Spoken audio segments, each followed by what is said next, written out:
Imagine waking up one morning to discover that strangers had divided your home. They decided where your land ended, who your neighbors would be, what language your children would learn, and they never asked for your opinion.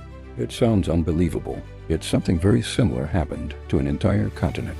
Europe's most powerful nations gathered around a table and made decisions that would reshape Africa forever. Not a single African ruler was invited. This is the story of how Africa was divided.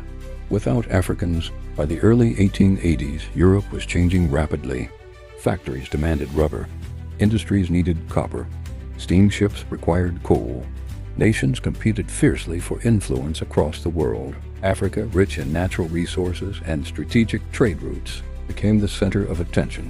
But there was one problem. Several European powers wanted the same territories. Without coordination, competition could easily lead to war. So Germany proposed a conference, one that would change history forever. In November 1884, representatives from 14 nations gathered in Berlin. They came to decide the future of Africa, yet not a single African leader was invited.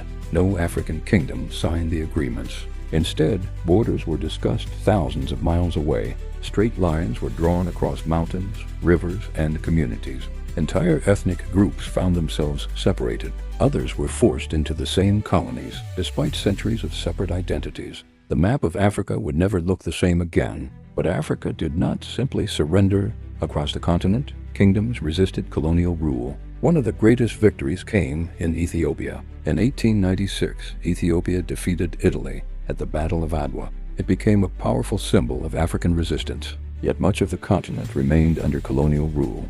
Decades later, independence movements swept across Africa, but the borders drawn during colonial rule remained. Those decisions still influence politics, identity, and conflict today. History isn't just about the past.